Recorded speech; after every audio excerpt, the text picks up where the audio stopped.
اللہ الرحمن الرحیم، ساتھ نام اللہ کے جو مہربان اور رحم فرمانے والا ہے۔ سورۃ علق۔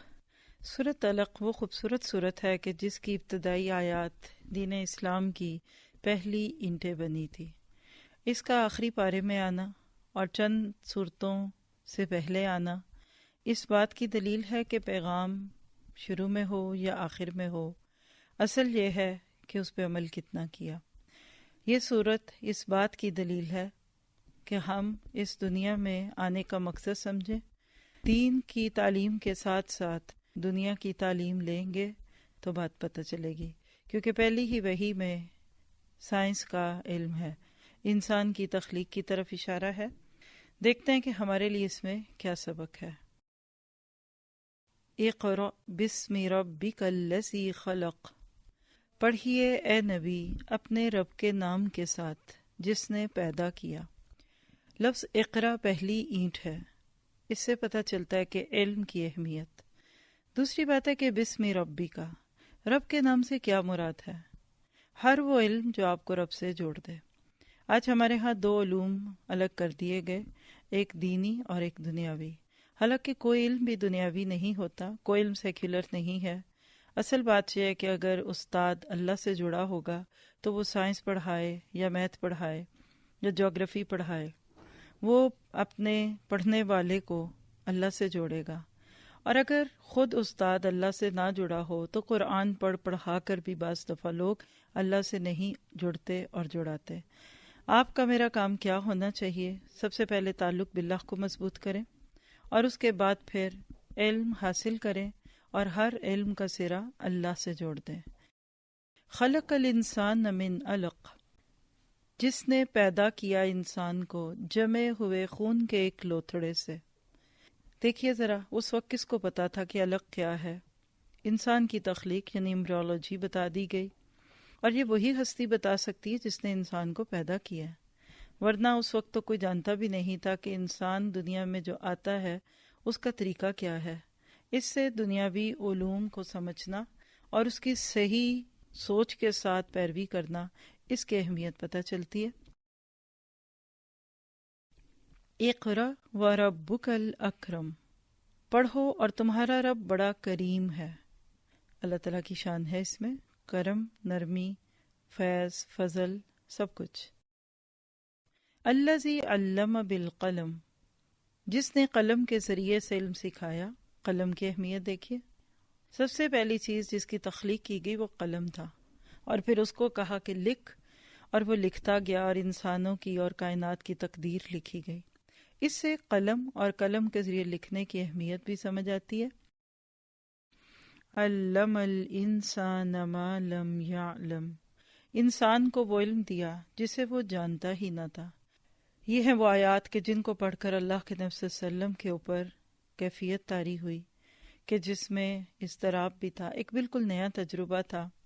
پہلی ہی وحی میں یہ بات بتا دی تھی کہ اس دنیا میں انسان کے آنے کا مقصد رب کے نام کو بڑا کرنا ہے، اور یہ بھی بتا دیا کہ انسان کو کس مقصد سے پیدا کیا گیا۔ ماں کے پیٹ میں جو اس کے اندر تبدیلیاں آتی ہیں اس کی طرف اشارہ کر دیا۔ یہ سب کچھ آپ کو مجھے یہ سکھاتا ہے کہ ہم اپنے ہی بچوں کو دنیا کی تعلیم بھی دیں تو ساتھ دین کی بھی تعلیم دیں۔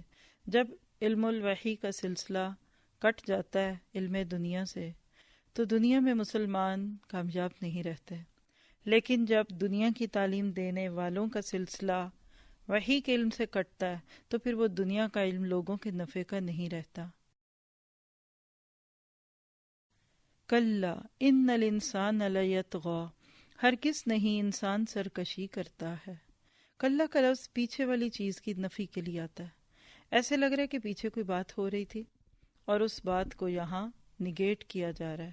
اب وہ بات کیا تھی؟ اگر آپ پیچھے دیکھیں تو آپ کو اتنا پتہ چلے گا کہ جس رب نے اتنا کرم کیا، کیا تم اس کے معاملے میں جہالت برتتے ہو؟ جو اگلی آیت سے پتہ چلے گی۔ الراہ استغنی، اس بنا پر کہ وہ اپنے آپ کو بے نیاز دیکھتا ہے، یعنی وہ یہ سوچتا ہے کہ مجھے اللہ کی ضرورت نہیں، میں خود ہی بن گیا، میں اپنی ضروریات پوری کر لوں گا۔ جب دنیا میں تھوڑی سی مال دولت اور علم آنے لگتا ہے نا تو انسان کہتا ہے میں اپنے زورے بازو پہ حاصل کروں گا. اور ایک جملہ تو ہمارے کلچر میں بہت ہے، آئی ایم سیلف میڈ. تو سیلف میڈ کچھ بھی نہیں ہوتا، ہم سب اللہ کے آگے جھکے ہوں، یہی ہماری نجات کا راستہ ہے. ان الی ربک الرجعی، حالانکہ پلٹنا یقیناً تیرا رب ہی کی طرف ہے. یہ ہے وہ جملہ جو کسی کی موت پہ ہم بولتے ہیں کہ انا للہ و انا الیہ راجعون. مراد یہ ہے کہ دنیا میں کچھ بھی کر لو، اللہ سے غنی رہو، اللہ سے بے نیاز رہو، اکھڑے اکھڑے رہو، سرکشی کرو، لیکن آخر ایک دن تو اس کی طرف پلٹنا ہے. پھر کیا ہوگا یہ تمہیں لگ پتا جائے گا.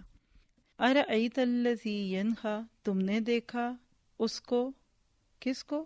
جو روکتا ہے. اب یہ کون ہے؟ یہ چند آیات اکٹھی پڑھی جائیں گی تو پھر اس پہ بات ہوگی.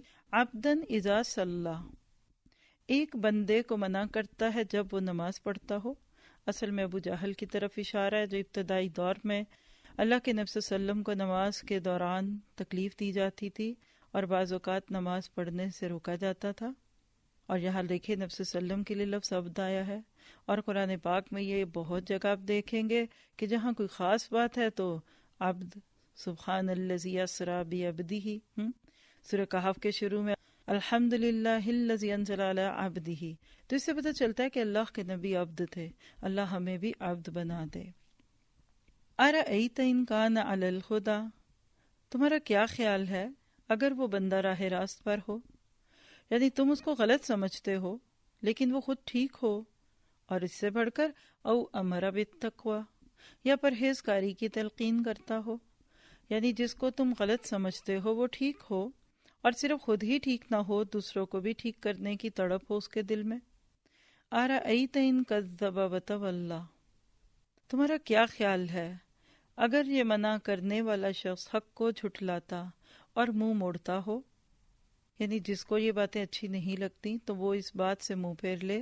تو اس کو یہ سوچنا چاہیے الم یعلم بان اللہ یری، کیا وہ نہیں جانتا کہ اللہ دیکھ رہا ہے. یہ ہے وہ احساس جو بندے سے گناہ چھڑواتا. آپ کسی کے ساتھ کچھ بھی کر لیں، آپ کو آزادی ہے، لیکن جب یہ پتہ چلتا ہے کہ اللہ از واچنگ میں، اللہ مجھے دیکھ رہا ہے، تو پھر زبان بھی رک جاتی ہے، ہاتھ بھی رک جاتا ہے، پھر کسی پہ زیادتی کر نہیں سکتا انسان. بظاہر ایسے لگتا ہے کہ یہاں ایک مکالمہ ہے، ایک واقعہ ہے. اصل میں یہ وہی چپکلش ہے جو اللہ کے نبی صلی اللہ علیہ وسلم کے پیغام اور مکہ والوں کے بیچ میں تھی. ایک طرف اللہ کے نبی لوگوں کو اللہ سے جوڑ رہے ہیں، حق بات کی بات کرتے ہیں، اور دوسری طرف جھٹلانے والے جھٹلانے کا حق ادا کر رہے ہیں. تو اللہ تعالیٰ کہتے ہیں کہ کوئی بات نہیں، میں تو دیکھ ہی رہا ہوں. کلا لئن لم ینتہی لنصفعا بالناصیہ، ہرگز نہیں، اگر وہ باز نہ آیا تو ہم اس کی پیشانی کے بال پکڑ کر اسے کھینچیں گے. یعنی شدت ہے. یہ اصل میں عربوں کا ایک انداز ہوتا تھا جھنجھوڑنے والا. اور بات اگلی آیت سے سمجھ آئے گی. ناسیت کاذبۃ خاطیہ، اس پیشانی کو جو جھوٹی اور سخت خطا کار ہے. یہاں آپ کو تھوڑا سا اندازہ ہو رہا ہوگا کیسے لگ رہا ہے کہ کوئی کسی کا دشمن ہے، اس کو تکلیف دینا چاہ رہا ہے اور اس کو چیلنج کیا جا رہا ہے. مراد ہے یہاں کہ ہر وہ شخص جو اللہ کے نبی کو دھمکی دیتا ہے کہ اگر یہ نماز پڑھیں گے تو میں ان کی گردن کو پاؤں سے دبا دوں گا، آپ کے سر پہ پاؤں رکھ دوں گا، تو مان لو کہ کلا ہرگز نہیں، تم نہیں کرو گے. اور پریکٹیکلی ایسا ہوا. اور ابو جہل ایک موقع پہ اپنے دوستوں کو بتا کر گیا کہ میں جا رہا ہوں، اور وہاں سے جب واپس آیا تو نچا پچا. اللہ کے نبی نے فرمایا کہ فرشتے نے میرے اور اس کے بیچ میں آڑ کر دی. تو یاد رکھیے جو اللہ کے نام پر کسی کو ستائے گا اس کے ساتھ یہی ہوگا. اور پیشانی سے مراد پیشانی والا بڑی عزت والا تھا، اپنے آپ کو یہ کہتے ہیں وہ کہتے ہیں. فَلْيَدْعُ نَادِيَهُ، وہ بلا لے اپنے حامیوں کی ٹولی کو. عربوں کو اپنی جماعت، ٹولی، گروہ، قبیلے پہ بڑا مان تھا. ایک موقع پہ ابو جہل نے اللہ کے نبی کو دھمکی دی، آپ نے اس کو ڈانٹا، جھڑکا، تو کہنے لگا کہ اے محمد تم مجھے کس بل پر ڈراتے ہو؟ اللہ کی قسم اس وادی میں میرے حمایتی سب سے زیادہ ہیں. اس پہ اللہ نے کہا اچھا لے آؤ پھر. سندع الزبانیہ، ہم بھی عذاب کے فرشتوں کو بلا لیں گے. یہ زبانیہ جہنم کے داروغہ فرشتے. زبانہ کہتے ہیں دھکا دینے کو، تو زبانیہ دھکے دینے والے چوکیدار۔ آپ دیکھیں کہ جو گیٹ مین ہوتا ہے اس کو پورا اختیار ہوتا ہے کہ جو شخص زبردستی کرے اس کو دھکا دے کے نکال دے۔ تو یہاں عذاب کے فرشتوں کی بات ہے کہ جب یہ اپنے حمایتیوں کو بلائے گا تو فرشتے پھر ان سے نبٹ لیں گے۔ کلا لا تطیعہ واسجد واقترب، کلا ہرگز نہیں، لا تطیعہ اس کی بات نہ مانو، کیا کرو، واسجد اور سجدہ کرو، واقترب اور اپنے رب کا قرب حاصل کرو۔ تسلی دی گئی ہے۔ سجدہ کرنے سے مراد نماز ہے۔ اللہ تعالیٰ اپنے نبی کو کہتے ہیں کہ آپ بے خوف ہو کر اسی طرح نماز پڑھیں جیسے پڑھتے تھے، اور اس کے ذریعے سے اپنے رب کا قرب حاصل کیجئے، کوئی آپ کا کچھ نہیں بگاڑے گا۔ اور یہاں سے پتہ چلتا ہے کہ سجدوں سے رب کا قرب ملتا ہے۔ آپ نے فرمایا کہ بندہ سب سے زیادہ اللہ کے قریب سجدے کی حالت میں ہوتا ہے۔ اللہ تعالیٰ آپ کو مجھے سجدے کرنے کی توفیق دے، اور یہ آیت تو ویسے بھی آیت سجدہ ہے۔